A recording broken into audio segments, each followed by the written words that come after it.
তো মাহফিলের পরে কমিটিদের ভিতরে মারামারি লাগছে। এখন চিল্লা চিল্লির আওয়াজ। আমি কি ভাই আমারে বিদায় দিয়া যা করেন করেন, মাথা ফাটান যা ফাটান, আমারে বিদায় দিয়ে ফাটান, আমার ঢাকায় যাওয়া লাগবে।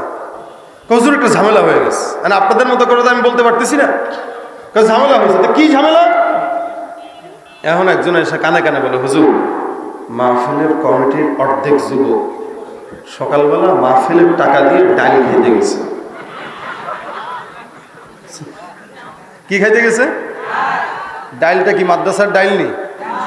কি এর ডাইল? বুঝেন তো আপনারা? হ্যাঁ হ্যাঁ হ্যাঁ, ডাইল যদি এত খাইতে মন চায় মাদ্রাসায় পড়তে দিতেন, ও ডাইল কত মন চা খাইতো।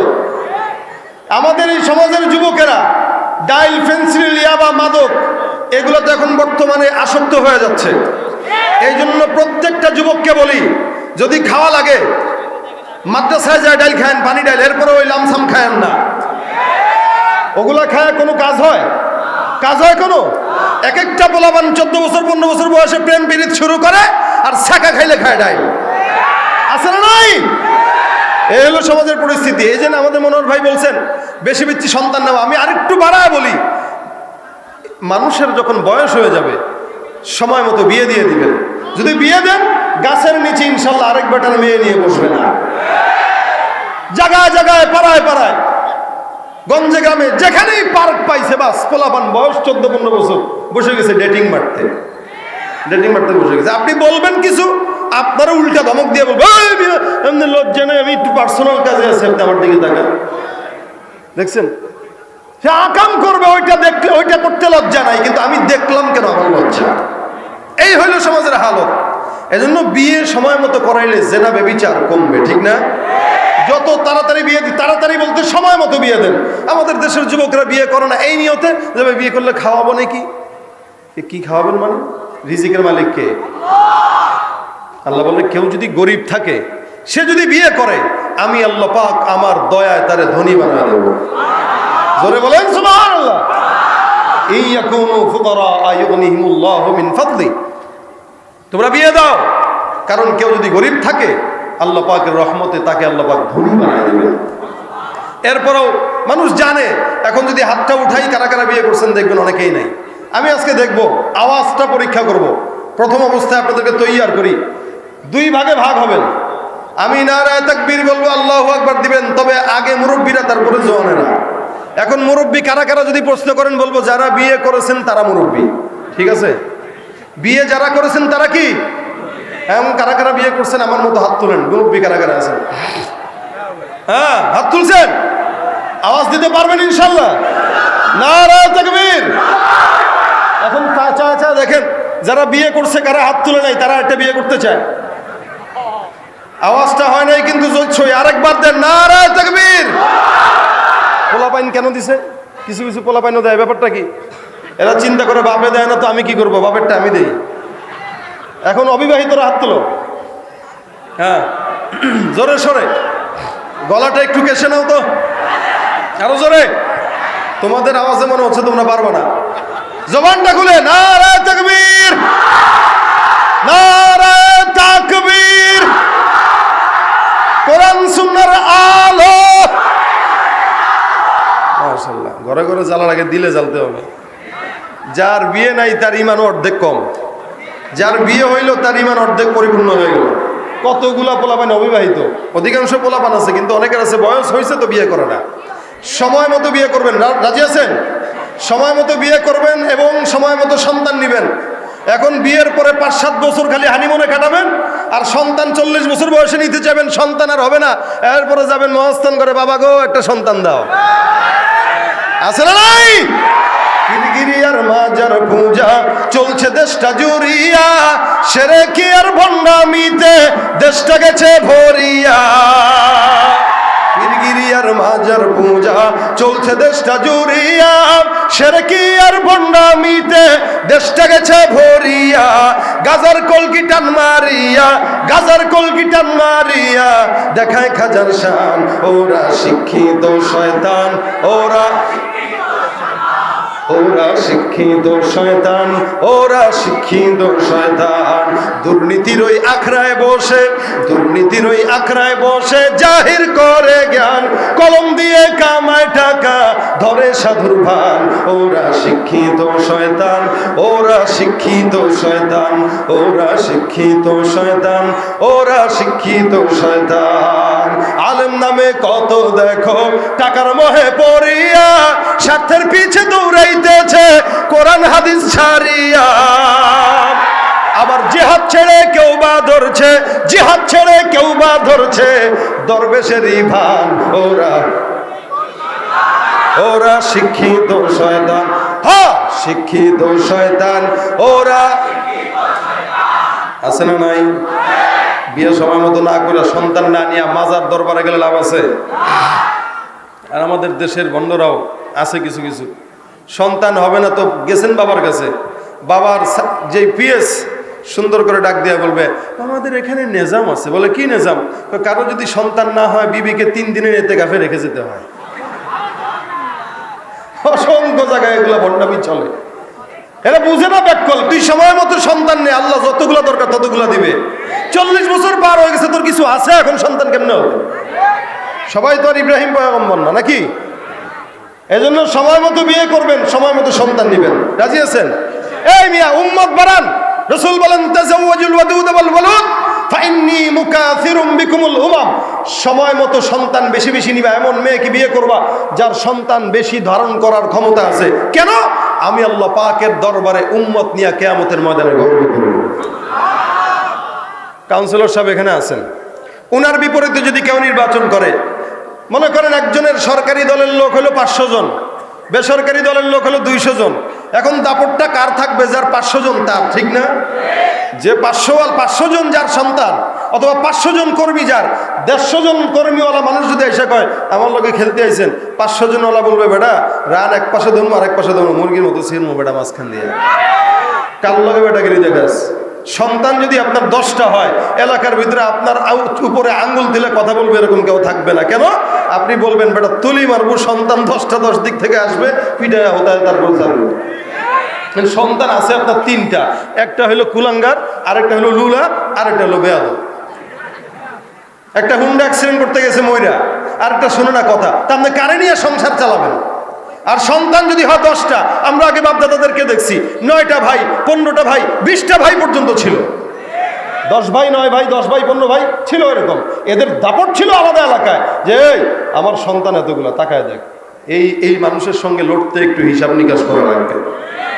এই জন্য রাসূল বলেন বেশি বেশি সন্তান দাও। কেন? কিয়ামতের ময়দানে আমি আল্লাহ পাক রব্বুল আলামিনের কাছে উম্মতকে নিয়ে গর্ব করব। সুবহানাল্লাহ। যেদিকে তাকাবেন সেদিকেই নবীর উম্মত। রাসূল বলেন নূহ পয়গম্বর, ইব্রাহিম পয়গম্বর, ইসমাইল পয়গম্বর, যত নবী বলেন সব নবীর উম্মতের সংখ্যা কম। তাকায় দেখো চতুর্দিকে মুহাম্মদুর রাসূলুল্লাহর উম্মতরা ভরা। সুবহানাল্লাহ। এই নবীর গর্ব উম্মতকে নিয়ে, কারণ উম্মত বেশি। নবী যেমন দামি, নবীর উম্মতরাও দামি। আমরা সবাই বিশ্ব নবীর উম্মত, ঠিক না? দাবি তো করি, কিন্তু কাজের বেলায় নাই। দাবি করার লোকের অভাব নাই, কাজের বেলায় লোকের বড়ই অভাব। এজন্য দাবির নাম ইমানদার না, ইমানদার হচ্ছে মানার নাম। আল্লাহ পাক আমাদেরকে রাসূল করিম সাল্লাল্লাহু আলাইহি ওয়াসাল্লামের উম্মত হিসেবে দুনিয়াতে প্রেরণ করেছেন। এর চেয়ে সৌভাগ্য আর কিচ্ছু হতে পারে না। আমরা শেষ জামানার শেষ নবীর উম্মত, আমাদের কেমন দাম? রাসূল বলেন যতক্ষণ পর্যন্ত আমার উম্মতরা জান্নাতে না যাবে, অন্য কোন নবীর উম্মতরা জান্নাতে যাওয়ার পারমিশন পাবে না। সুবহানাল্লাহ। আস্তে কয়। এটাই নবীর উম্মতের কারণে গর্ব, এই নবীর উম্মতের কারণে দাম। নবী যেমন দামি, উম্মত। অথচ এই নবীকে নবুয়ত পাওয়ার পর কত মানুষ কত কিছু বলছে, কত মানুষ পাগল বলছে, কিন্তু যারা পাগল বলছে তাদের আদর্শ টিকে নাই। মুহাম্মদুর রাসূলুল্লাহ সাল্লাল্লাহু আলাইহি ওয়াসাল্লামের আদর্শ টিকে আছে এবং টিকে থাকবে। সন্দেহ আছে? আবু জাহেল পাগল বলে নাই? বলে নাই?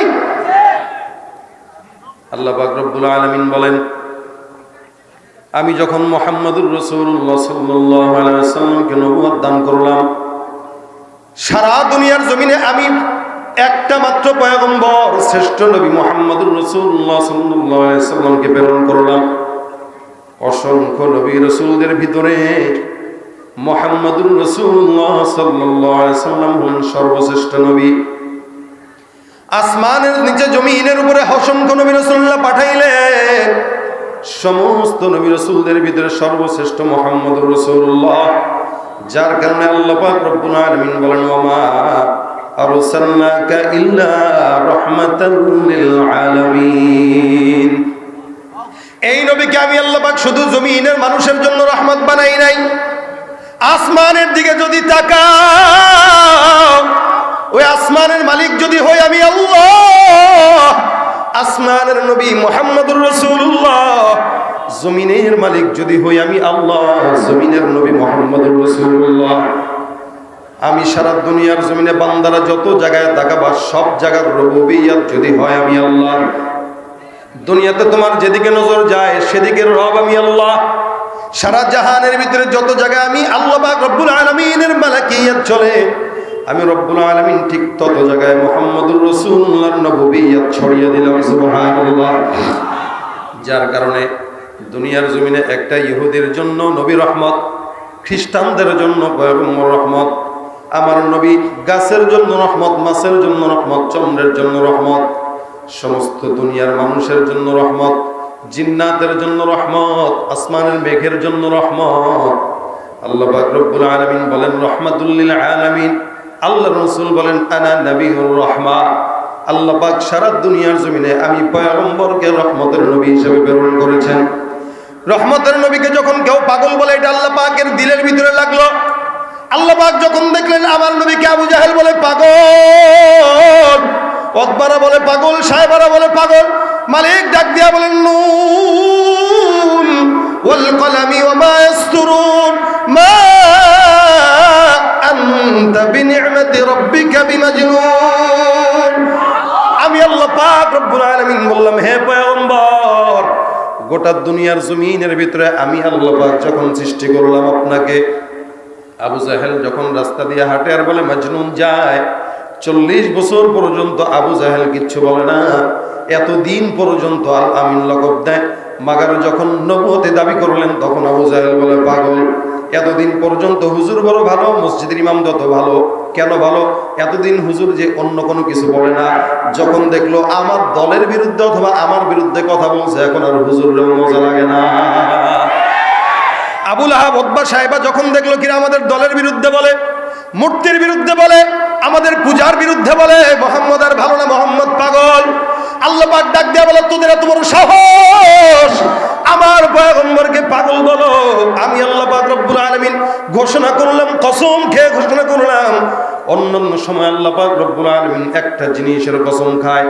কখনো কখনো মালিক বলেন ওয়াশ-শামসি ওয়া দুহাহা, কখনো কখনো বলেন ওয়াল-লাইলি ইযা ইয়াগশা, কখনো বলেন ওয়াল ফাজরি ওয়া লায়ালিন আশ।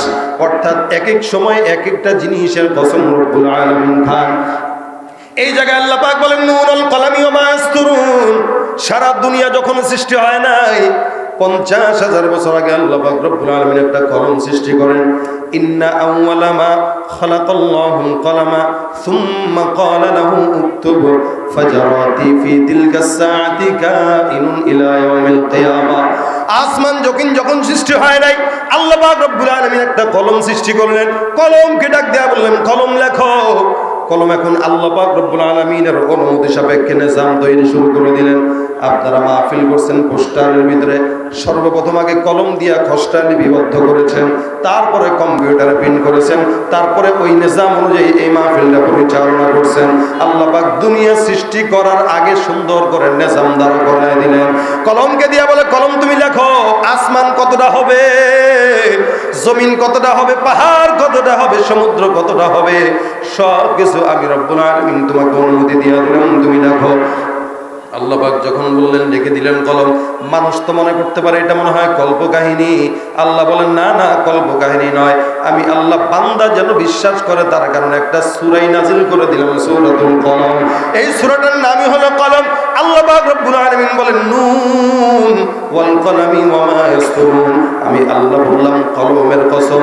অর্থাৎ কলমের কসম কোন কলম? বলে ওই কলম যে কলম আল্লাহর আদেশে সারা দুনিয়ার সমস্ত নিজাম লিখলো। আর কলম যা যা লিখলো তার কসম। রব্বুল আলামিন বলেন কলম লিখলো আসমানের কথা, জমিনের কথা, পাহাড়ের কথা, গোটা সৃষ্টি জগতের কথা। আল্লাহর কাছে যদি কেউ প্রশ্ন করে, মালিক গো, এত সারা দুনিয়ার কসম আপনি কেন খাইলেন?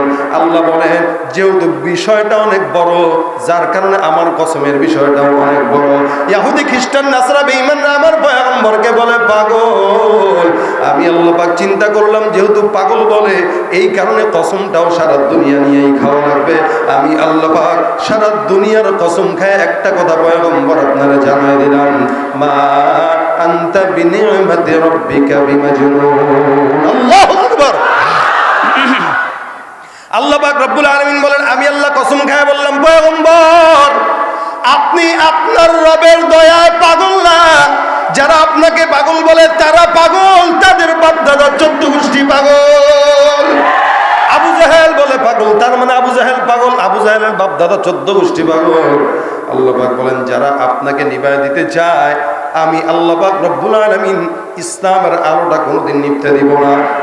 এটা এমন কোন জিনিস না যে কেউ ফু দিয়ে নিভায় দিতে পারবে। আবু জাহেল কম চায় নাই, 1000 বার চেষ্টা করেছে মুহাম্মদুর রাসূলুল্লাহর নাম মিটায় দেওয়ার জন্য। আল্লাহ পাক রব্বুল আলামিন বলেন, ওই আবু জাহেল দুনিয়াতে টিকতে পারে নাই, কিন্তু মুহাম্মদুর রাসূলুল্লাহর উম্মতরা কিয়ামত পর্যন্ত টিকে থাকবে, ঠিক কিনা? তাকায় দেখেন, সারা দুনিয়ায় একটা মানুষ আপনারা কেউ পাবেন যার নাম আবু জাহেল আছে? কথা কয় না। একটু দাঁড়ান না, যে হুজুর আমার বাপের নাম ছিল আবু জাহেল, আছেন কেউ? শুধু এখানে কেন, বুশ পর্যন্ত চিন্তা করছে বুশের মায় যে আমার এই পোলার নাম এটা রাখা যাবে, ট্রাম্প রাখা যাবে, পুতিন রাখা যাবে, কিন্তু আবু জাহেল রাখা যাবে না। কারণ এটা লাঞ্ছিত, অপমানিত শুধু দুনিয়াতেই নয়, আখিরাতের দুনিয়াতে সব জায়গায়। যার কারণে তাদের নামে কাউরে পাবেন না, কিন্তু মুহাম্মদ নাম খুঁজে তালাশ করে দেখেন, বিশ্ব নবীর উম্মত যারা নিজেদেরকে দাবি করে, প্রত্যেকটা উম্মতের নাম মুহাম্মদ আছেন না। এটা হচ্ছে আল্লাহ পাকের নিজাম। আল্লাহ মুহাম্মদের আখলাককে, পয়গম্বর মুহাম্মদুর রাসূলুল্লাহ সাল্লাল্লাহু আলাইহি ওয়াসাল্লামকে যদি পাগল বানাইতেন, দুনিয়া পর্যন্ত টিকায় রাখতেন না, কিয়ামত পর্যন্ত টিকায় রাখতেন না। মালিক বলেন, আমি আল্লাহ পাক বললাম, ওয়া ইন্না লাকা লাআজরান গায়রা মামনুন, আপনাকে আমি আল্লাহ নিরবিচ্ছিন্ন নিয়ামত দান করলাম, যেই নিয়ামত, এমন নিয়ামত যেটার শুরু আছে মাগার শেষ নাই। পয়গম্বরকে আমি কেমন নিয়ামত দান করলাম দেখেন। আল্লাহ পাক রব্বুল আলামিন রাসূল করিম সাল্লাল্লাহু আলাইহি ওয়াসাল্লাম যখন গর্ভের ভিতরে ছিল, তার আগে থেকে আল্লাহ পাক রাসূলকে নিয়ামত দান করতে করতে আসছেন। পূর্ববর্তী সব কিতাবগুলোতে আল্লাহ মুহাম্মদুর রাসূলুল্লাহ কেমনে হবে, কোথায় আসবে, নাম কি হবে, বাবার নাম কি হবে, হিজরত করে কোন জায়গায় যাবেন, এই সকল কিছু পয়গম্বরের ঘোষণা আল্লাহ পাক আগেই দিয়েছেন, যেন দুনিয়াতে আসার পর মানুষের চিনতে যেন কষ্ট না হয়। এই জায়গায় আপনারা পোস্টার ছাপাইলেন, লাইট জ্বালাইলেন, প্যান্ডেল টাঙাইলেন, কেন বলে সাইদ আহমদ আসবে। যদি এগুলা না টাঙাইতেন, আমি যদি এলাকায় আসতাম, অনেকে দেখলে চিনতেন, অনেকে দেখলে মনে হয় সন্দেহ করতেন যে না, চেহারার একই থাকতেই পারে। কিন্তু নাম যেহেতু প্রচার হয়ে গেল, প্যান্ডেল যেহেতু সাজানো হয়ে গেল, তার মানে আজকে আমার মতো কারো পাগড়িওয়ালা দেখলেই মনে করছে এটাই মনে হয় সাইদ আহমদ। স্বাভাবিক বিষয় না এটা? আল্লাহ পাক আগেই সমস্ত কিছু বর্ণনা করে দিয়েছেন যে আমার নবী এত নিয়ামত দিয়েছি, যে নবী দুনিয়াতে আসার আগেই আমি আল্লাহ তার সমস্ত রূপ গুণ বর্ণনা করে দিলাম, যেন আসার পরে একটা মানুষের চিন্তা কোনো কষ্ট না হয়। এই জন্য আমি আল্লাহ পাক রাসূলকে এত মুআজিজার নবী বানাইছি, নবী দুনিয়াতে আসার পরেও যেখানে হাত দিছে ওই জায়গাটা বরকতের জায়গা হয়ে গেছে, যার সঙ্গে মিশছে সে স্বর্ণের মানুষ হয়ে গেছে, যে এলাকায় গেছে ওই এলাকা দামি এলাকা হয়ে গেছে। সুবহানাল্লাহ। যেমন ইয়াসরিব আগে ছিল নাম ভিন্ন, মদিনা হওয়ার পর দাম হয়েছে, হওয়ার পিছনে কারণ মুহাম্মদুর রাসূলুল্লাহ। যেখানে আগে নামাজ পড়লে সওয়াব নামাজের মতোই, কিন্তু রাসূল আসছেন তো এখন নামাজ পড়লে 50,000 রাকাতের সওয়াব। কার কারণে দাম? মুহাম্মদুর রাসূলুল্লাহ। জোরে কোন কার কারণে? মুহাম্মদুর রাসূল। আল্লাহ পাক রব্বুল আলামিন এই কারণে এত এত এত সম্মান দান করলেন পয়গম্বর মুহাম্মদুর রাসূলুল্লাহ সাল্লাল্লাহু আলাইহি ওয়াসাল্লামকে। এই মুসলমান বুঝেন, অন্য কিতাবের ভিতরে আল্লাহ পাক সমস্ত নবীদেরকে নাম ধরে ধরে ধরে ধরে বললেন, ইয়া মূসা লা তাখাফ। আল্লাহ পাক রব্বুল আলামিন মূসা পয়গম্বরকে নাম ধরে উল্লেখ করেছেন, ঈসা পয়গম্বরকেও নাম ধরে ডেকেছেন, জাকারিয়া পয়গম্বরকেও নাম ধরে ডেকেছেন, ও জাকারিয়া ওয়া ইয়াহইয়া ওয়া ইয়াহইয়া ওয়া ইলিয়াস। ইব্রাহিমকে রব্বুল আলামিন নাম ধরে ডাকেন, ইসমাঈলকে রব্বুল আলামিন নাম ধরে রাখেন। আল্লাহ পাক সমস্ত পয়গম্বরদেরকে কিতাবের ভিতরে নাম ধরে ধরে ধরে ধরে উল্লেখ করেন। মুহাম্মদুর রাসূলুল্লাহর বেলায় যখন আল্লাহ পাক রব্বুল আলামিন আসলেন, কোরআনের একটা মানুষ একটা জায়গায় দেখাতে পারবে না আল্লাহ পাক নাম ধরে উল্লেখ করেছেন। অন্য নবীদেরকে আল্লাহ পাক বলেন মুসা, ঈসা, জাকারিয়া, ইব্রাহিম, ইসমাঈল, ইয়াকুব, ইউসুফ, ইউনুস। কিন্তু মুহাম্মদের বেলা যখন চলে আসলো আল্লাহ বলেন ইয়া আইয়ুহান নবী। এই জায়গায় আল্লাহ পাক নবী বলে সম্বোধন করেছেন। আল্লাহ পাক রব্বুল আলামিন কোন জায়গায় পয়গম্বরের শুধু নাম উল্লেখ করেন নাই। ফাতিহা থেকে নিয়ে নাস পর্যন্ত একটা বান্দাও দেখাইতে পারবে না শুধু মুহাম্মদ আছে, বরং মুহাম্মদ যে কোনো জায়গায় আছে ওই জায়গাটাতে রব্বুল আলামিন মুহাম্মদের পাশাপাশি রাসূলুল্লাহ লাগাই দিয়েছে। আল্লাহ পাক বলেন মুহাম্মদুর রাসূলুল্লাহ ওয়াল্লাযীনা মাআহু আশিদ্দাউ আলাল কুফফার। অন্য আয়াতের ভিতরে রব্বুল আলামিন বলেন ওমা মুহাম্মাদুন ইল্লা রাসূল কদ খালাত মিন ক্বাবলিহির রাসূল। এখানে আল্লাহ পাক রব্বুল আলামিন রাসূলকে নাম ধরলেন, কিন্তু নামের পাশে কি লাগাইছেন বলে না, কি রাসূল। তার মানে আল্লাহ পাক লকব লাগাই দিয়েছেন। মেহেদি ভাই ডাকেন না কাউন্সিলর ডাকেন, কথা কয় না, কি নাম কাউন্সিলর, নাম তো মেহেদি কিন্তু কাউন্সিলর ভাই, চেয়ারম্যান সাহেব, এমপি সাহেব, অমুক সাহেব, তমুক সাহেব। মানুষ মানুষের যখন সম্মান হয় নাম ধরে উল্লেখ করে না, তার লকব। আল্লাহ পাক সমস্ত নবী রাসূলদেরকে নাম ধরে উল্লেখ করেন, কিন্তু মুহাম্মদের বেলায় যখন আল্লাহ পাক বলেন মা কানা মুহাম্মাদুন আবা আহাদিন মির রিজালিকুম ওয়ালাকিন রাসূলুল্লাহ ওয়া খাতামান নবিয়্যিন। সুবহানাল্লাহ। এই জায়গায় আল্লাহ পাক ডাক দিয়া বলেন হে উম্মতের দল, আমি রব্বুল আলামিন বললাম মুহাম্মদ তোমাদের কোনো পুরুষের পিতা না, মুহাম্মদের পরিচয় জানো। আল্লাহ পাক রব্বুল আলামিন বলেন মুহাম্মদের পরিচয় শুনো, মুহাম্মদ হলো আল্লাহর রাসূল। মুহাম্মদের সর্বপ্রথম পরিচয় মুহাম্মদ হলো ওয়ালাকিন রাসূলুল্লাহ, আর 2 নম্বর পরিচয় ওয়া খাতামান নবিয়্যিন। মুহাম্মদের 2 নম্বর পরিচয় হলো আমি আল্লাহ মুহাম্মদের পরে আর কোন নবী পাঠাবো না, মুহাম্মদ দুনিয়ার জমিনের সর্বশ্রেষ্ঠ সর্বশেষ নবী, ঠিক কিনা? নবীর পরে আর কোন নবী আসবে? জোরে বলেন। কাদিয়ানীরাও যদি দাবি করে নবী বলা যাবে? যারা কাদিয়ানীদেরকে নবী মানে তারা কি? জোরে বলেন। যারা স্বীকার করবে তারা কি? যারা সাপোর্ট করবে তারা কি? কি হবে শেষ নবীজির উম্মত বলে দাবি করে যদি ওই নবীর চেয়ার কাদিয়ানীরা দখল করে? কি হবে শেষ নবীজির উম্মত বলে দাবি করে যদি ওই নবীর চেয়ার কাদিয়ানীরা দখল করে? নবীজির জন্য যদি রক্তের বহে নদী, নবীজির জন্য যদি রক্তের বহে নদী, তবুও হটব না এই দাবি থেকে। কি হবে বেঁচে থেকে অযথা বিদ্যা শিখে যদি না করতে পারি শোষণবিহীন সমাজটাকে? কথা ঠিক না বেঠিক? নবীর পরে কেউ যদি নবী কাউকে মানে সে মুসলমান না কাফের? আল্লাহ নবী ডাক দেয়া বলেন আমার উদাহরণটা এমন একটা দেয়ালের মতো, যেই দেয়ালটাকে আল্লাহ পাক রব্বুল আলামিন এক একজন নবীর মাধ্যমে পূর্ণ করে দিয়েছেন। মাত্র মাঝখানে একটা ইট ফাঁকা। আল্লাহ পাক দুনিয়ার জমিনে আমি মুহাম্মদুর রাসূলুল্লাহকে পাঠানোর মাধ্যমে নবুয়তের দেয়ালটা পরিপূর্ণ করে দিয়েছেন। সুতরাং আনা খাতামুন নবিয়্যিন আলা নাবিয়্যা বাদি, আমি শেষ নবী, আমার পরে নবী নাই বলেছেন রাসূল আর কে? আল্লাহ পাক রব্বুল আলামিন ঘোষণা করলেন পয়গম্বর শেষ নবী, সত্য নবী, এরপরে আর কোন নবী নাই। হা হা হা যদি নবী পাঠাইতো, রাসূল বলেন লাউ কানা বাদি নবী লাকানা উমর ইবনুল খাত্তাব, আমার পরে কোন নবী যদি আল্লাহ পাঠাইতেন আমার পরের নবীটাই হয়তো আমার সাহাবী হযরত ওমর। এ মুসলমান, আল্লাহ পাক রব্বুল আলামিন নবীর মতো নবী পাঠাইছেন, যার কারণে আর অন্য পর কাউকে লাগে না শেষে। কারণ নেতার মতো নেতা একজনই যথেষ্ট, নবীর মতো নবী একজনই যথেষ্ট, ঠিক কিনা? জোরে বল। মুহাম্মদুর রাসূলুল্লাহ সাল্লাল্লাহু আলাইহি সাল্লামকে আল্লাহ পাক এমন নবী পাঠাইছেন যেই নবীর পরে আর ইসলামের ভিতরে বাড়ানোর কোনো জিনিস নাই, কমানোর কোনো জিনিস নাই। আল্লাহ পাক পরিপূর্ণ ইসলাম পয়গম্বরের মাধ্যমে দিয়েছেন। বলেন সুবহানাল্লাহ। একজনই যথেষ্ট। এই কারণে রাসূল করিম জানেন অসংখ্য মানুষরা মুসলমান হয়।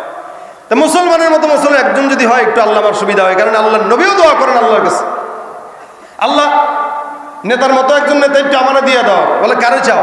আল্লাহুম্মা আইজ্জাল ইসলাম বিআহাব্বাইনি হাদাইনি রাজুলাইন বিউমর ইবনে খাত্তাব ওয়া জাহল ইবনে হিশাম। আল্লাহর নবী ডাক দেয়া বলেন, মালিক দুইজনের একজনকে যদি তুমি আমার দিনের জন্য কবুল করো, আমার জন্য উপকার হয়। যাদের মাধ্যমে ইসলামকে সম্মানিত করবা বলে কে? একজন ওমর, নয়তো আবু জাহেল। এই দুইজনের একজনকে তুমি ইসলামের জন্য কবুল করো। আল্লাহ বলেন, পয়গম্বর আপনার দোয়া আমি আল্লাহ পাক বুলেটের গুলির মতো কবুল করে ফেললাম। যান যান, যেই ওমর রাদিয়াল্লাহু তাআলা পয়গম্বরকে হত্যা করার জন্য যায়, সেই ওমরটাই মুহাম্মদের কাছে যায়, ইসলামের ছায়াতলে চলে আসে। এত নিয়ামত আল্লাহ পাক দান করলেন, এই কারণে বলেন ওয়া ইন্না লাকা লাআজরান গায়রা মামনুন। কিয়ামত পর্যন্ত আল্লাহ পাক রব্বুল আলামিন পয়গম্বর মুহাম্মদুর রাসূলুল্লাহ সাল্লাল্লাহু আলাইহি ওয়াসাল্লামকে নিয়ামত দান করলেন। ওমর মুসলমান হয়ে গেছে, ইসলাম কবুল করে ফেলছেন। কবুল করার পর দেখেন সাহসটা কি ওমরের। ওমরকে চিনেন না? নাম শুনছেন? দেখেন তো নাই? ইসলাম কবুল করার পরে এখন দেখেন ওমর কি জিনিস। অন্যান্য সাহাবা একরাম মুসলমান হওয়ার পরে একটু একটু ভয় থাকে যে প্রকাশ্যে নামাজ পড়লে যদি মারি খাওয়া লাগে, বকা খাওয়া লাগে, এই করা লাগে, সেই। ওমর মুসলমান হয়েছে, মানুষ জানে যে ওমর রুস্তম ছিল, পালোয়ান ছিল, মারামারিতে খুব পারফেক্ট ছিল। এই ওমর যখন মুসলমান হয়েছে, এখন কাফের বেঈমানদের মাথা ব্যথা শুরু হয়ে গেছে। হায় হায় হায়, এত বড় একজন লিডার চলে গেল, কি করবে? হযরত ওমর মুসলমান হওয়ার পরে কাবার সামনে দাঁড়ায় গেছে, বলতেছে, রসুল এতদিন পর্যন্ত গোপনে গোপনে ইবাদত চলছে, এখন আর কোনো ইবাদত গোপনে চলবে না, সব প্রকাশ্যে চলবে। সুবহানাল্লাহ। দাপটটা কি দেখেন! ওমর গেটে দাঁড়ায় ডাক দিয়ে বলছে, এই মক্কার কাফেররা, কার সাহস আছে? আমি ওমর মুসলমান হইছি, আয় আমার সামনে আয়, আমার সামনে আয়, আমি মুসলমান হইলাম। কেউ যদি একটা মানুষের সাহস থাকে আমারে কিছু বলতো, কিছু বল। সবাই তাকায় তাকায় তামাশা দেখে, কিরে সব ওমরের সামনে দাঁড়ায় এভাবে থ্রেট দেয়, সবাই দাঁড়ায় আছে। ওমর থ্রেট দেয় কেমনে জানেন? ওই কাউরে কি বউরে বিধবা বানানোর ইচ্ছা আছে? সুবহানাল্লাহ। কাউকে কি বিবিকে বিধবা বানানোর ইচ্ছা জাগে? নাকি কারো সন্তানকে এতিম বানানোর ইচ্ছা জাগে? নাকি কারো মার কোল খালি করার ইচ্ছা জাগে? আয় আমি ওমরের বিরুদ্ধে লড়াই কর। একটা বা কাফেরের যদি সাহস থাকে, আমি ওমর দাঁড়াইলাম, মুহাম্মদুর রাসূলুল্লাহর পাশে দাঁড়ায় গেলাম। কারো যদি সাহস থাকে ওমরের সঙ্গে মোকাবেলা করার, আমি চ্যালেঞ্জ করলাম, পারলে আয়। আল্লাহর নবী বলে, হ্যাঁ নেতার মতো নেতা তো ওমরের হওয়া দরকার। এক ওমর দিয়ে ইসলামের বিজয় আল্লাহ পাক সঙ্গে সঙ্গে দান করে দিলেন।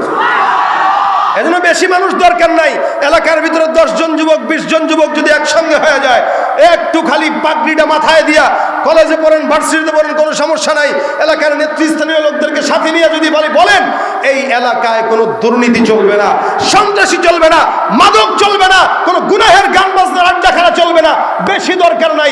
10 জন যুবক ইসলামের জন্য একাই যথেষ্ট, আর কাউকে দরকার নাই। ঠিক কিনা জোরে কর। একটু সাহস দরকার। কি দরকার?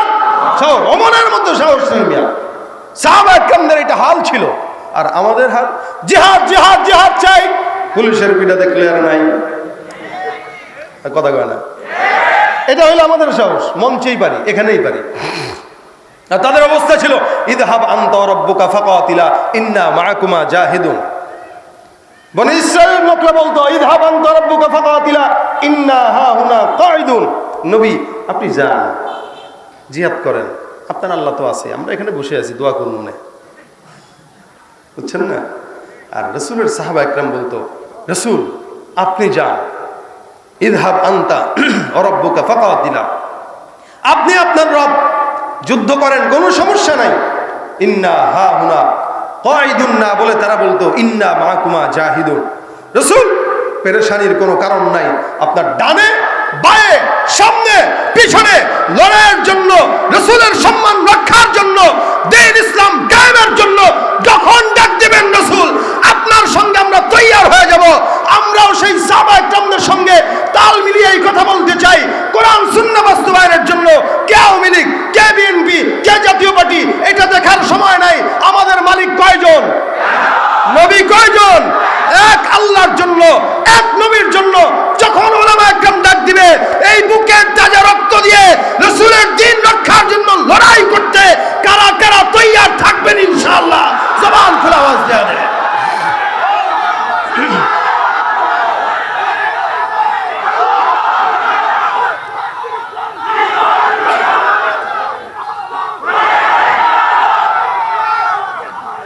লড়াইয়ের ওই ময়দানেতে যেতে তোমাকে হবে প্রয়োজনে সব রক্তটুকু জমিনেই ঢেলে দেবে লড়াইয়ের ওই ময়দানেতে যেতে তোমাকে হবে প্রয়োজনে সব রক্তটুকু জমিনেই ঢেলে দেবে তবুও তোমায় লড়তেই হবে মানিবে না পরাজয় তবুও তোমায় লড়তেই হবে মানিবে না পরাজয় বিপ্লব মানে জীবন দেয়া বসে থাকা নয় সে কোনদিন আসবে না রে করো যদি ভয় আসবে বিজয়ের রক্ত আর জীবনের বিনিময় আসবে বিজয়ের রক্ত আর জীবনের বিনিময় বিপ্লব মানে জীবন দেয়া বসে থাকা নয় সে কোনদিন আসবে না রে করো যদি ভয় ঠিক কিনা ভয় পাবো কাকে আল্লাহ পাক আমাদেরকে রাসূলের মতো একজন নবী দিয়েছেন এটা আমাদের ভাগ্য অথচ রাসূলের নিয়ামত কেমন দেখেন আল্লাহ পাক বলেন ইন্নাকা লা আজরুন গায়রা মামনুন পাগল যদি বানাইতাম কিয়ামত পর্যন্ত নিয়ামত দিতাম না সবচেয়ে বড় নিয়ামত কোরআন যেটা কিয়ামত পর্যন্ত মুজিজা এটা চলমান সুবহানাল্লাহ আল্লাহর নবী সাল্লাল্লাহু আলাইহি ওয়াসাল্লামকে আল্লাহ পাক রব্বুল আলামিন কেমন নিয়ামত দিলেন দেখেন অন্যান্য পয়গম্বররা দুনিয়াতে আসার পরে 900 বছর দিনের দাওয়াত দেওয়ার পর উম্মতের সংখ্যা মাত্র 40 জন অথবা 70 জন কিন্তু পয়গম্বর যখন নবুয়ত পাইলেন 23 বছরের জিন্দেগিতে যখন আল্লাহর রাসূল সাল্লাল্লাহু আলাইহি ওয়াসাল্লাম বিদায় হজের ভাষণ দেন এই বিদায় হজের ভাষণে পয়গম্বরের উম্মতের সংখ্যা ছিল 100 লক্ষ সাহাবায়ে কেরাম এটা রাসূলের প্রতি আল্লাহ পাক রব্বুল আলামিনের দয়া মায়া আল্লাহ পাক বলেন যদি পাগল হইতো এত নিয়ামত দিতাম না একজন পাগলকে যখন আপনি $100 দিবেন অথবা $1000 দিবেন এই ডলারের মর্যাদা বুঝবে না পাগলকে 2 টাকা দেন 5 টাকা দেন 10 টাকা দেন পাগল মহা খুশি কিন্তু বিশাল বড় টাকার বান্ডিল দিলে সে মহা খুশি না এটারে ফালায় দিবে আল্লাহ পাক রব্বুল আলামিন বলেন যদি পাগল হইতো নিয়ামত এত দিতাম না অন্য আয়াতের ভিতরে রব্বুল আলামিন বলেন ইন্না আ'তাইনাকাল কাউসার কাউসার মানে মুফাসসিরিন একদম বলেন নিয়ামাতুল কাসীরা অনেক বড় নিয়ামত আমি আল্লাহ পাক রব্বুল আলামিন পয়গম্বরকে দান করলাম যে হাউজে কাউসারটা এত বিশাল বড় যার পানি দুধের চাইতেও সাদা মধুর চাইতেও মিষ্টি সুবহানাল্লাহ আল্লাহর নবী বলেন এটার পান পাত্র থাকবে আসমানের তারকার সমান আমি রাসূল একটা একটা পান পাত্র দিয়া কিয়ামতের সময় আমার সব উম্মতদেরকে হাউজে কাউসার থেকে পানি পান করায় দেব সুবহানাল্লাহ এ ভাইরা আমার এত বড় নিয়ামত অসংখ্য নিয়ামত আল্লাহ পাক রব্বুল আলামিন রাসূলকে দিলেন আল্লাহর নবীর মা আমিনা ডাক দিয়ে বলেন কত নিয়ামত জানো আমি যখন অন্যান্য মাদেরকে দেখি গর্ভের ভিতরে সন্তান নিয়ে ঘুরে আমি তাকায় দেখি প্রত্যেকটা মাদের কষ্ট হয় কিন্তু মুহাম্মদ আমার গর্ভের ভিতরে ছিল আল্লাহর কসম মুহাম্মদকে জন্ম দেওয়া পর্যন্ত আমি গর্ভের কষ্ট কোনোদিন বুঝি নাই শুধু তাই নয় অন্য বাচ্চারা দুনিয়ার জমিনে আগমন করে স্বাভাবিকভাবে আমিনা ডাক দিয়ে বলেন মুহাম্মদ যখন জন্মগ্রহণ করে আল্লাহর কসম মুহাম্মদ যখন জন্মগ্রহণ করে পুত পবিত্র অবস্থায় আল্লাহর নবী যখন জন্মগ্রহণ করে সিজদারত অবস্থায় দুনিয়ার জমিনে পয়গম্বরের আগমন ঘটে এ মুসলমান আপনি আমি দুনিয়ার জমিনে সর্বপ্রথম যখন কথা বলা শিখি তখন আমাদের কথা হয় বাবা অথবা মা অথবা অন্য কোনো কিছু আমিনা ডাক দিয়া বলেন এই বাচ্চা যখন দুনিয়ার জমিনে সর্বপ্রথম কথা বলা শিখে তার সর্বপ্রথম কথাই ছিল আল্লাহু আকবার কাবীরা আলহামদুলিল্লাহি কাসীরা সুবহানাল্লাহি বুকরাতান ওয়া আসীলা আল্লাহু আকবার এটাই হলো আমার নবী হাদিসের ভিতরে ঘটনা আছে আল্লাহর নবী একদিন সফরে যায় কেমন বরকতের নবী আল্লাহর নবী সাল্লাল্লাহু আলাইহি ওয়াসাল্লাম সফরে যাচ্ছেন খুজা নামক এক গোত্রের মহিলা সফরের মাঝখানে যেই মহিলাটা মোটা হিসাবে পরিচিত ছিল মেহমানদারি করতেন ভালো উম্মে মাবাদ খুজা গোত্রের উম্মে মাবাদের সঙ্গে পয়গম্বরের প্রতিমধ্যে দেখা এই মহিলাটা মোটা মহিলা ছিল যার কারণে হাঁটু এরকম ধরে বসতেন রাসূল করিম সাল্লাল্লাহু আলাইহি সাল্লাম তার সামনে দিয়ে যান, আল্লাহর নবী গেছে সালাম দেয়। পয়গম্বর বলেন, মেহমানদের কি অবস্থা? এই মহিলাটা এই রাস্তার ভিতরে বসে থাকতেন শুধু মেহমানদারি করার জন্য মুসাফিরদেরকে, যারাই প্রতিমধ্যে দিয়ে হাঁটতেন মহিলাটা সুন্দর করে তাদেরকে মুসাফিরদেরকে মেহমানদারি করে দিতেন। আল্লাহর নবী যখন আসলেন, নবী বলেন, কি অবস্থা, কোনো মেহমানদারি আছে কিনা? মহিলা উম্মে মা'বাদ ডাক দেয়া বলে, ইয়া রাসূলুল্লাহ, আমার কাছে মেহমানদারি করানোর মতো আল্লাহর কসম পয়গম্বর কিচ্ছু নাই।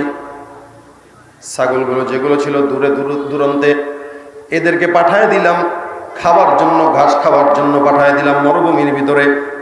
পয়গম্বর, আমার ঘরের ভিতরে আপনার জন্য আমার মা বাবা কোরবান হোক, কিন্তু আমার ঘরে কিচ্ছু নাই। আল্লাহ রাসূল সাল্লাল্লাহু আলাইহি ওয়াসাল্লাম হেঁটে হেঁটে দেখেন এক জায়গায় এক কোণার ভিতরে একটা ছাগল চুপচাপ করে বসা আছে। যেই ছাগলটা জীর্ণ শীর্ণ দুর্বল, পয়গম্বর ডাক দিয়ে বলেন, হে উম্মে মা'বাদ, ওই ছাগলটা কিসের? উম্মে মা'বাদ বলে, ইয়া রাসূলুল্লাহ, এই ছাগলটা তো এমন একটা দুর্বল ছাগল, যে ছাগল দুধ দেওয়ার মতো কোনো ক্ষমতাও নাই, শক্তিও নাই, দুর্বল, এটা মরবে ভাব। পয়গম্বর, যার কারণে ছাগল চারণের জন্য চারণভূমিতে যাওয়ার মতো হাঁটার যোগ্যতা এই ছাগলের নাই। রাসূল করিম ডাক দিয়ে বলে, ছাগলটারে আমার কাছে আনো, এটার থেকে কিছু দুধ যদি দহন করা যায় তাহলে খাওয়া যাবে। উম্মে মা'বাদ বলে, যেই সময়টা ছিল দুর্ভিক্ষের সময়, কোন জায়গায় খাবারের সংকট, সব জায়গায় দুনিয়ার জমিনে খাবারের সংকট ছিল। আল্লাহ রাসূল আমার থেকে ছাগলটা এখান থেকে নিয়ে গেলেন। উম্মে মা'বাদ বলে, আমি পয়গম্বরকে দেখলাম সুন্দর করে ছাগলটা নিয়ে আল্লাহর নবী সাল্লাল্লাহু আলাইহি ওয়াসাল্লাম কি যেন একটা বললেন, পরে সুন্দর করে পয়গম্বরের হাত মোবারক ছাগলের স্তনে লাগায় দিলেন। আমাকে ডাক দিয়া বলেন, হে উম্মে মা'বাদ, তাড়াতাড়ি যাও, জগ নিয়ে আসো, আমি পয়গম্বরের হাতে জগটা এনে দাও। উম্মে মা'বাদ বলেন, আমি আল্লাহর নবীর হাতে সুন্দর করে জগটা দিলাম। তাকায় দেখি পয়গম্বর হাত দেওয়ার সঙ্গে সঙ্গে আমার ছাগলের স্তন দুধে ভরপুর হয়ে গেছে। আমি অবাক হয়ে গেলাম, ইয়া রাসূলুল্লাহ, ব্যাপারটা কি বুঝলাম না। আল্লাহর নবী বলেন, খাও। আমাকেও দিল, অন্যান্য সাহাবীকেও দিল। পয়গম্বর নিজেও খাইলেন। খাওয়ার পর পেট ভরে রাসূল বলেন, আবার জগটা নিয়ে আসো। আল্লাহর নবী আবার সুন্দর করে জগটা দুধে ভরপুর করে দিয়ে দিলেন। রাসূল ভরপুর দেওয়ার পর আমারে বলেন, হে উম্মে মা'বাদ, এটা তোমার খাবারের জন্য রাখো। উম্মে মা'বাদ ডাক দিয়া বলেন, ইয়া রাসূলুল্লাহ, এটা কিভাবে সম্ভব? আল্লাহর নবী ডাক দিয়া বলেন, আমাকে আল্লাহ পাক রব্বুল আলামিন দুনিয়ার জমিনে রহমতের জন্য পাঠাইছেন। আমি আল্লাহ পাকের নামে হাত দিয়া দিলাম, আল্লাহ পাক ছাগলের স্তনটা দুধে ভরপুর করে দিল। আব্দুল্লাহ ইবনে মাসউদ রাদিয়াল্লাহু তাআলা আনহু বলেন, উনি যখন মুসলমান হয় নাই, বিশাল চারণভূমিতে ছাগল চরানোর জন্য গেলেন। তখন আব্দুল্লাহ ইবনে মাসউদ মুসলমান নয়, উনি ছাগল চড়াইতেছেন। তাকায় দেখেন দুইজন ব্যক্তি সামনে আসে। উনি বলেন, আমার সামনে দুইজন লোক এসে আমার ডাক দেয়া বলে, ভাইরা, আমরা মুসাফির, আমাদেরকে একটু মেহমানদারি করাও। আমার সামনে অনেকগুলো ছাগলের পাল। আমি ডাক দেয়া বললাম, ভাই, আপনাদেরকে চিনি না, এই ছাগলের মালিকগুলো আমি নয়, এই ছাগলের মালিকগুলো অন্য আরেকজন। আমি যদি আপনাদেরকে এখান থেকে দুধ খাওয়াই, তাহলে আমি আসমানের মালিকের কাছে কোন জবাব দিব? দুইজন ডাক দেয়া বলতেছেন, যাই হোক, ছাগল খাওয়াইবে না, দুধ খাওয়াইবে না? বলে না। এই দুইজন কে ছিল? একজন মুহাম্মদুর রাসূলুল্লাহ, আরেকজন আবু বকর সিদ্দিক। আব্দুল্লাহ ইবনে মাসউদ বলে, আমি তখন তাদেরকে চিনি না। নবী আমার ডাক দিয়া বলেন, হে বাবু, একটা কাজ করো, তোমার ছাগলের দুধগুলো যদি আমি পান করি তাহলে তোমার জবাবদিহিতা করা লাগবে। এগুলোর মালিক যেহেতু তুমি নয়, তাহলে এমন একটা বকরি আমার কাছে দাও যেই বকরির বয়স কম, দুধও হয় নাই। আব্দুল্লাহ মাসউদ কয়, কি করবেন এটা দিয়া? কয়, দেখি একটু দুধ যদি পান করা যায়। দূর, এটা কোনো কথা? যার দুধই হয় নাই, এর থেকে আবার দুধ কেমনে নিবে? এই ছাগল তো ছোট। কয়, এখান থেকে সবচেয়ে ছোট ছাগলের দুধ যদি আমি খাই তাহলে তোমার কোনো সমস্যা? বলে না। কয়, তাহলে দাও। আচ্ছা, আপনাদেরকে যদি আমি বলি, ভাই, গাছটা আমারে কাইটা দেন, আমি একটা নৌকা বানায় নদীতে ভাইসা ভাইসা ঢাকায় চলে যাব, আপনারা বলবেন যে পাগল নিয়ে এটা গাছ কাইটে বলে নদীতে ভাসাইব, এটা কি ধরনের কথা? গাছ রেখে আবার নৌকা বানানো যায়, বানায় আবার এমনি এমনি ঘোলা যায়? যেটা হওয়ার সম্ভব না, ওটা কেমনে হয়? আব্দুল্লাহ মাসউদ মনে মনে বলেন, আমি অবাক হয়ে গেলাম, এরা বলতেছে এই ছোট্ট ছাগল দাও, দুধ পান করে খাবো, এটা কোনো কথা? ঠিক আছে, জান, দিলাম, নেন। আব্দুল্লাহ মাসউদ তাকায় রয়েছেন, দেখি কি হয়। নবী আমার সুন্দর করে বিসমিল্লাহ বলে ওই জায়গায় হাত দিলেন। হাত দেওয়া কয়, আবু বকর, একটা বাটি নাও। বাটি নিলেন, আল্লাহর নবী সাল্লাল্লাহু আলাইহি ওয়াসাল্লাম সুন্দর করে দোহাই দিলেন। আব্দুল্লাহ ইবনে মাসউদ বলে, আমি তাকায় দেখলাম ছোট্ট একটা বকরিকে আল্লাহ পাক রব্বুল আলামিন স্তন দিয়ে দিয়েছেন, আবার স্তনের ভিতরে দুধ দান করে দিলেন। জাহা তক হ্যায় রুবুবিয়ত খুদা কি, वहाँ तक है नबूवत मुस्तफा की, वहाँ तक है नबूवत मुस्तफा की। আল্লাহর নবী দুধ দোয়াইলেন, দুধ হয়ে গেল, খাবার খাইলেন, আবু বকরও খাইলেন, নবীও খাইলেন, আব্দুল্লাহ ইবনে মাসউদও খাওয়াইলেন। নবী আমার ডাক দিয়ে বলে, ছাগল তুমি আগের মতো হয়ে যাও। ছাগলের স্তন আগের মতো হয়ে গেছে, সুবহানাল্লাহ। আব্দুল্লাহ ইবনে মাসউদ তাকায় রয়েছিলেন, বিলুটা কি? এখন ডাক দেয়া কয়, চাচা গো, আপনি যে জিনিসটা পড়ে ফু দিছেন, দুধ দহন করছেন, ওই দোয়াটা একটু আমরা শিখাই দিবেন? তুমি কি করবা? কারণ আমি একটু দোয়াটা শিখতাম, মাঝে মাঝে একটু যদি কাজে লাগে। তো কথা হইলে রাসূল করিম এমন জায়গায় হাত দিতেন যেই জায়গাটা ছিল অনারি জায়গা, আল্লাহ রাসূলের হাতের বরকতে সেটা উর্বর হয়ে গেছে, সুবহানাল্লাহ। এটাই হলো আমার নবীর মুজিজা। আল্লাহ বলেন, আমি পাগল বানাইলে এত নিয়ামত দিতাম না। হ্যাঁ, যেখানে হাঁটে ওই জায়গায় আল্লাহ পাক মেঘ দিয়ে ছাড়ে। এমন বড় নিয়ামত পয়গম্বর দুনিয়াতে আসার আগে আল্লাহ পাক রব্বুল আলামিন সমস্ত কিছু জানাই দিয়েছে। নবী এমন এমন হবে, এমন হবে, ওই জায়গায় যাবে, এই হবে, সেই হবে। কেন? সারা দুনিয়ার মানুষ আসার পরে নবীকে যেন চিনতে কষ্ট না হয়, সুবহানাল্লাহ। কারণ যদি চিনতে কষ্ট হয় মানবে না, যার কারণে আমি আল্লাহ পরিচয় আগেই তুলে দিলাম। আবু বকর বলে, আমি মক্কার জমিন থেকে শাম দেশে গেলাম ব্যবসার জন্য, ভাই কষ্ট হয়। কথা বলেন, কষ্ট হয়? উঠলে যদি ইস্তেঞ্জা ধরে এক আঙ্গুল উঠেন, ওই মাঝে মাঝে এমনি দৌড়ায়, আবার ঢুকে, দৌড়ায় ঢুকে। অনেকের প্রস্রাব ধরে তো, কারণ মাগরিবের পর থেকে বসে রয়েছে না, এই জন্য প্রস্রাব ধরলে নিয়ম কি ভাই? এটা কি কম? মানে ছোটটা ছাত্রদের মতো দাঁড়ায় হাত তুলবেন, এমনি উঠেন কে? যাক, আলহামদুলিল্লাহ, কিছু কিছু পোলা বানতো, এগুলো বসছে মাঝখানে মাঝখানে। কষ্ট হচ্ছে না তো? আমার পেরেশানি বেশি, কারণ আমি ঢাকায় যাব। ঢাকায় যাই কালকে আসরের পরে এক জায়গায়, এশার পরে এক জায়গায়, শেষে আর এক জায়গায়। তাহলে এটা তো শরীর না? আপনারা একদিন ঢাকায় গেলে 2 দিন ঘুমান, আর আমরা সারা দিন আল্লাহর নামে মোটামুটি প্রত্যেক দিন 500 কিলোমিটার আপ ডাউন চলতেছে।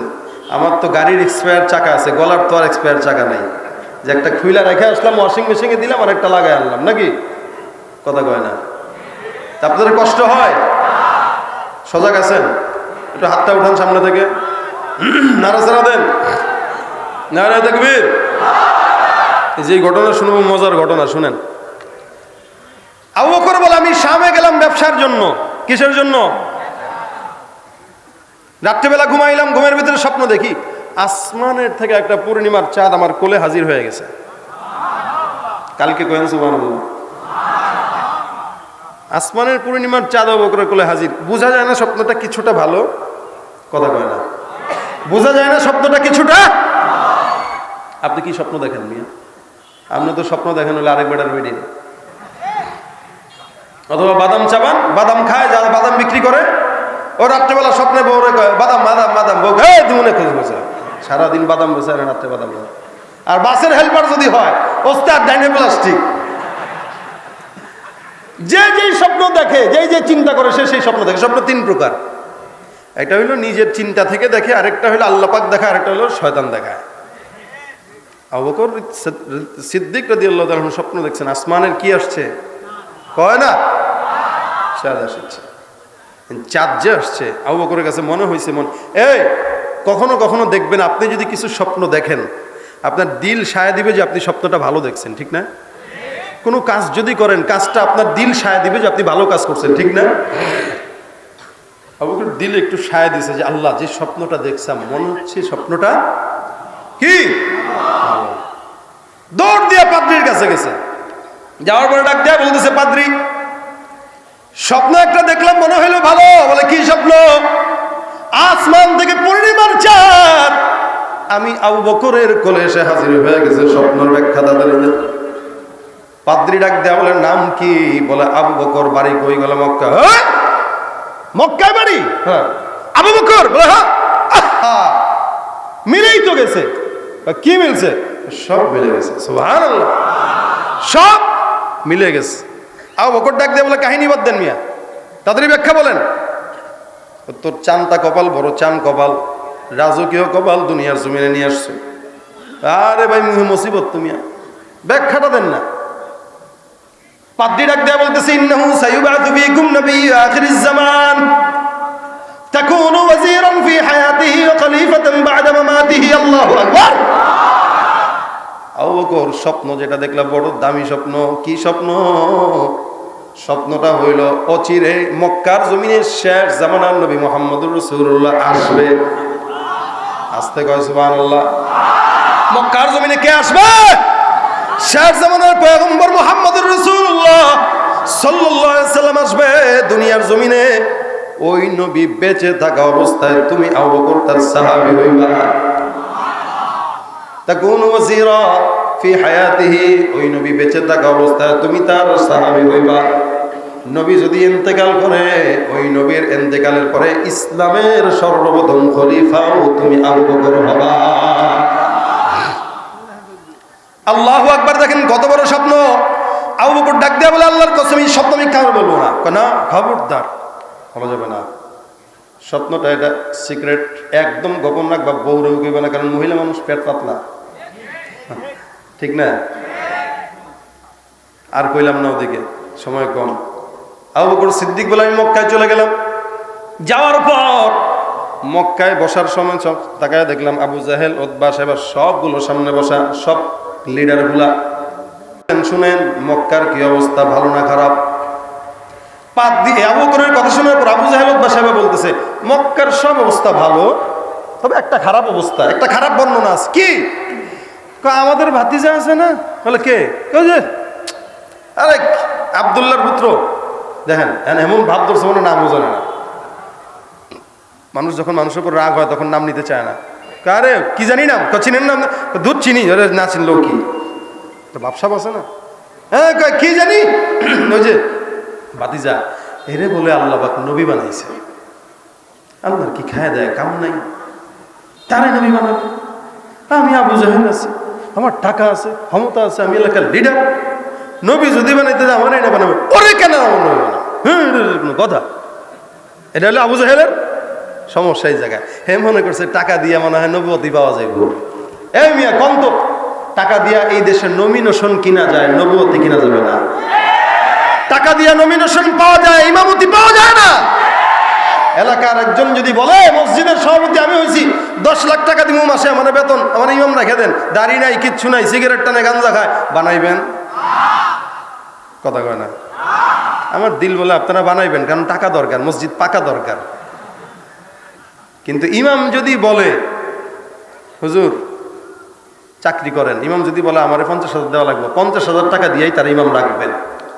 কেন রাখবেন? কারণ এটার যোগ্যতা সে রাখে। ইমামতির টাকা দিয়া পাওয়া যায় না, ইমামতির যোগ্যতার বিনিময়ে পাওয়া যায়। নবুয়তিটা আল্লাহ পাক নিজে দিয়েছেন। আবু জাহেল মনে করছে টাকা দিয়েই মনে পাওয়া যায়, কারণ খালি হাত তো আর বলতো এটা কোন নবী হইলো মা আলী হাদাল, কি বলে এ কি নবী, মা আলী হাদাল রাসূল, এটা কেমন নবী? সে হাটে খায় দায়, আবার বাজারে যায়, হ্যাঁ এটা কোনো নবী হইলো? সাহাবা একরামকে এটাই তো নবী, যেই নবী আমাদেরকে প্রস্তাব কেমনে করতে হবে এটাও শিখাবে। যেন শিখতে পারে, দেখেন না দাঁড়ায় দাঁড়ায় মুতে, এমন জিন্সের প্যান্ট পরে তাকায় দেখেন অসংখ্য যুবক আছে, চিকন প্যান্ট দেখলে মনে হয় 2 নালা বন্দুক দাঁড়ায় আছে, খেজুর গাছ দুইটা, সুপারি গাছ আছে না নাই? প্যান্ট পরে আবার এদিক দিয়ে সিরা, সামনে পিছনে ডাইনে ভাই এমন এসি কন্ডিশন দিয়ে রাখছে, পাশার দিক দিয়েও সিরা দিয়ে রাখছে। রমজান আসলে জাকাতের টাকাটা ওর বাসায় পাঠাবেন, যে ভাই তোর যেহেতু এত কাপড়ের শর্ট, তুই জাকাতের কিছু কাপড় কিনা, অন্তত কাপড়টা পর, এরপরে ল্যাংটা থাকিস না। চুল রাখে এমন সিস্টেমে, চোখা এদিকে চতুর্দিকে কাটা, ছাসা, মাঝখান দিয়ে চুলে চোখা, হাতে দুল, কানে দুল, হাতে চুড়ি, নাকের ফুল, এমন জিন্সের প্যান্ট পরছে যে জিন্সের প্যান্ট পরলে দাঁড়ায় মোতা লাগে, বৈশা মোতার কোনো সুযোগ নেই। ওর চেহারা তাকাইলে মনে হয় চিড়িয়াখানার দরজাটা খোলা ছিল, ও কোনো মতে আল্লাহ আল্লাহ করে বলে আসছে। আছে না নাই? আছে না নাই? নামাজের কথা বলবেন, তোমাদের প্যান্টের সমস্যা, কথা কয় না। প্যান্টে কি কেমন খারাপ দেখেন, ও ছোটবেলার প্যান্টে মুছছে, এখনো মুতে, নাহলে প্যান্টের সমস্যা কেন? প্যান্টে বাচ্চাদেরই না সমস্যা থাকবে, ওর কেন সমস্যা থাকে? তার মানে ও প্যান্টে কি করে? শিশু করে। এজন্য দোকানে যায় ভাই বড় সাইজের যদি প্যাম্পাস পান এগুলো এটা পরাইবেন, অন্তত তোর প্যান্টটা পবিত্র থাকুক। নামাজ নাই, সুন্নত নাই, নিজেকে মুসলমান দাবি করে, মুসলমান না ভণ্ড। তুমি রমজান এলে রাখো না রোজা, দিনকে করো আঘাত, পয়সা করির নেই তো অভাব, দাও না তো যাকাত। তুমি ইমানদারির বড়াই করো, নেই তোমার ইমান, ইমানদারির বড়াই করো, নেই তোমার ইমান। তুমি কেমন মুসলমান, তুমি কেমন, নামাজের সাথে নাই পরিচয়, মানো না কোরআন, তুমি কেমন মুসলমান। ঠিক কিনা? নামাজ রোজা মুসলমানদের দরকার আছে না নাই? আল্লাহ পাক যেন পড়ার তৌফিক দান করে। না বললেন না আমিন বললে যদি পড়া লাগে, জোরে কয় না আমিন। কষ্ট হয় না তো? আমার খুব কষ্ট হইতেছে, ছেড়ে দিই। হ্যাঁ চলবে কতক্ষণ? জানতাম এটাই বলবেন আপনারা। হ্যাঁ সারা রাত চলবে হুজুর, ফজরের নামাজ এত দূর মাহফিল করে যদি ফজর পড়া লাগে তাহলে হইল? এসব তো অনেকে পড়ে নাই, এনাস বাসায় যায় সেটা পড়ে নিয়েন, রাজি আছেন? আল্লাহ পাক তৌফিক দান করুন। কিরে ভাই কেডা আছে কয় চিল্লায় আমি গলা ভাঙ্গে তার, দেখছেন অবস্থা? এই দেখেন আবু বকর সিদ্দিক কে আবু জাহেল বলে এই সমস্যা এই জায়গায় যে মুহাম্মদ নবী দাবি করছে, পাগল। আল্লাহ পাক বলেন মা আনতা বিনি'মাতি রাব্বিকা বিমাজনুন, সুবহানাল্লাহ। যারা পাগল বলে তারা কি? রাসূলকে যারা পাগল বলে তারা কি? আল্লাহ পাক বলেন ইন্নাকা লাআজরুন গায়রা মামনুন, নিয়ামত দিলাম কিয়ামত পর্যন্ত নিয়ামত। আবু জাহেলের কথা শোনার পর আবু বকর ডাক দিয়া বলে যেহেতু মুহাম্মদ নিজেকে নবী বলে স্বীকার করে, তার সঙ্গে আমার দেখা করা দরকার। তার সঙ্গে বোঝাপড়া আছে। রাসূলের ঘরের সামনে যায় ডাক দিয়া দরজায় ঢোকা দিয়া বলেন মুহাম্মদ, আল্লাহর নবী আবু বকরের 2 বছরের ছোট বড় বন্ধুত্ব বাচ্চা কাল থেকেই। আবু বকর ডাক দিয়া বলে মুহাম্মদুর রাসূলুল্লাহ, মুহাম্মদ সাল্লাল্লাহু আলাইহি ওয়াসাল্লামকে আবু বকর ডাক দিয়া বলে বন্ধু মুহাম্মদ কি অবস্থা? বলে সব ভালো। শুনলাম তুমি নাকি নিজেকে নবী বলে স্বীকার করো। বলে হ্যাঁ। ইয়া আইয়ুহান নাসু কুলু লা ইলাহা ইল্লাল্লাহ তুফলিহুন। পয়গম্বর ডাক দিয়া বলে মানুষেরা এক কালেমা পড়ো লা ইলাহা ইল্লাল্লাহ, যদি সফল হতে চাও কালেমার বিকল্প নাই। আবু বকর ডাক দিয়া বলে তুমি যে নবী এটার প্রমাণ কি? প্রমাণ দাও, বিশ্বাস করব। প্রমাণ কি? প্রমাণ লাগবে? বলে হ্যাঁ প্রমাণ লাগবে, প্রমাণ দিলে বিশ্বাস করব। আল্লাহর নবী প্রমাণ দেয়া বলে আদ-দালিলু আলা মা আদ-দাই রুইয়াকাল্লাতী রাআইতাহা বিশ-শাম। হে আবু বকর আমার নবুয়তের দলিল তুমি শুনে নাও। আমি শাম, তুমি শাম দেশে গেলা ব্যবসার জন্য, ওই জায়গায় যাওয়ার পর তুমি ঘুমাইলা। বলে হ্যাঁ ঘুমাইছি তো। ঘুমের ভিতরে স্বপ্ন একদিন দেখছো। বলে কি স্বপ্ন বলেন তো? বলো আসমান থেকে স্বপ্ন দেখলা, আসমানের পূর্ণিমার চাঁদ তোমার কোলে হাজির হয়ে গেছে। সুবহানাল্লাহ। আল্লাহর নবী ডাক দেয়া বলে আবু বকর আমার নবুয়তের সর্বপ্রথম দলিল তুমি শাম দেশে গেলা ব্যবসার জন্য, আমার সর্বপ্রথম নবুয়তের দলিল হলো তোমার শাম দেশে ঘুমে দেখার স্বপ্নের ব্যাখ্যা। সুবহানাল্লাহ। আবু বকর ডাক দেয়া বলে পয়গম্বর, যেই পয়গম্বর মক্কার জমিনে থেকে শাম দেশের ব্যাখ্যা বলতে পারে আমার কোনো সন্দেহ নাই ওই পয়গম্বর সত্য নবী। আপনার হাতে আমার হাত রাখেন, বায়াত করেন, পড়া দেন লা ইলাহা ইল্লাল্লাহ মুহাম্মাদুর রাসূলুল্লাহ।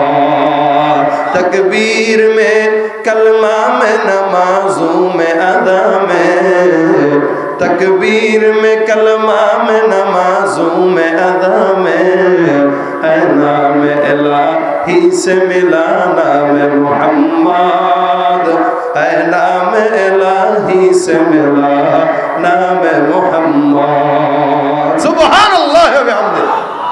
नबी কোন জায়গায়? মক্কায়। শাম দেশে দেখলেন ব্যাখ্যা স্বপ্ন। আল্লাহর নবী এই জায়গায় বলে দিলেন জানাইছেন কে? কথা কয় না, জানাইছেন কে? নবী আমার যদি পাগল হইতো মালিক নবীকে এত বড় নিয়ামত দিতেন না। আল্লাহর নবী লাস্টে এসে আল্লাহ পাক রব্বুল আলামিন বলেন আপনি পাগল না, তবে আপনি কি আমি বলে দেই ইন্নাকা লাআলা খুলুকিন আযীম, আমি আল্লাহ আপনাকে খুলুকে আযীমের অধিকারী বানাইলাম। সুবহানাল্লাহ। এখন শুনেন খুলুকে আযীম কি? আখলাক এটা 3 প্রকার। কয় প্রকার? 1 নম্বর খুলুকে হাসান, 2 নম্বর খুলুকে কারীম, 3 নম্বর খুলুকে আযীম। খুলুকে হাসান বলে আপনারা কেউ ঘুষি দিল, আপনিও ঘুষি দিয়ে দিলেন, সদবাদ জিন্দাবাদ। থাপ্পড় দিল, আপনিও থাপ্পড় দিয়ে দিলেন, সদবাদ। এটা হলো খুলুকে হাসান। 2 নম্বর খুলুকে কারীম, আপনারা আঘাত দিল, আপনি চুপ থাকলেন, কিচ্ছু বললেন না, এটা খুলুকে কারীম। 3 নম্বর আপনারা ঘুষি দিল, আপনি হাতটা ধরে বলতেছেন ভাই হাতে ব্যথা পাইছেন কিনা, সুবহানাল্লাহ।